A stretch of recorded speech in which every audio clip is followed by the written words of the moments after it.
Okay, this lecture module is entitled Elasticities, Unintended Consequences, and a Tax on Luxury Goods. It illustrates that sometimes government interventions have unintended consequences. Let's look at that. So we've got two, hopefully same size, measuring the same quantity, normal economic goods, or we could say clothes and food, and then luxury goods, which we could say swimming pools and second homes. And here we are during the coronavirus lockdown in New York City. Earlier today, I heard that alcohol was considered a non-essential item, but then now, in other words, the liquor stores would have to close, and then all the people working for them would then not have employment anymore. But now there's uncertainty whether or not it's essential or unessential, and that causes a lot of regime uncertainty, uncertain investment environment, uncertain economic climate. When the state intervenes and changes laws, makes it uncertain, creates a lot of hardship. Today creates a lot of hardship. And in non-crisis times, causes less economic growth. But so non-essential. So when we ask who decides what's a normal economic good, or who decides what's a luxury good, who decides how, why, and with what knowledge? What's the purpose? So for some people, maybe living in a wealthy area, if your neighbor has a swimming pool, well, then you would need to get a swimming pool also, right? So who's to decide? So, of course, a popular image in politics to get the demagogic popular vote is the image of tax the rich.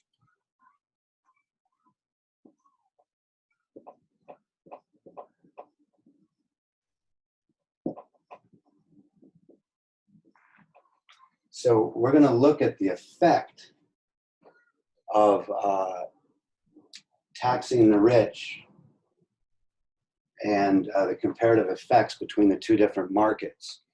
So again, I've tried to create these here in the normal economic goods. The price elasticity of demand is around 1, the way I've drawn it here. And then here in the luxury goods, of course, it's not as essential as the normal economic goods, so the price elasticity of demand is greater than 1. So now we're going to look at the same tax. Oh, and here's the perfect competition starting point: consumer surplus, producer surplus,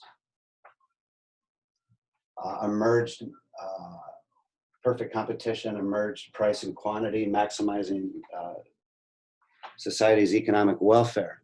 Now we're going to place the same tax on both markets and see what the effect is.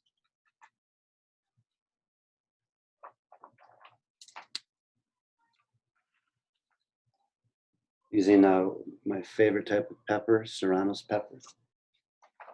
So here's the tax wedge in the normal economic good market. Here's the same tax in the luxury goods market, defined by whom, how, why, and with what knowledge.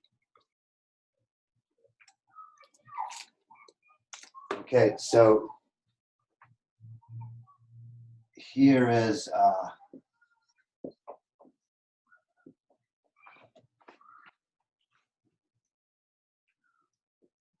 shows the reduction in quantity, and then here's what the price the demander pays. Here's the price the supplier receives. Here's the government revenues, as we talked about. So here is the price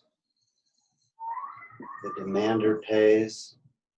Here's the price the supplier receives. And so you'll see in the luxury good market that the lost producer surplus is greater than the loss of producer surplus in the normal goods market. So the loss of producer surplus, luxury good market, and then the loss of producer surplus in the normal goods market. You'll see that the loss of producer surplus with the same tax is larger. The loss of producer surplus is larger in the luxury goods market. This means that there's more unemployment created because the profits, when the price elasticity of demand is greater than 1, the profits lost here are greater than the profits lost here, which means that there's more unemployment created in the luxury goods market. So the unintended consequence of tax the rich in this scenario is that taxing the rich causes more unemployment.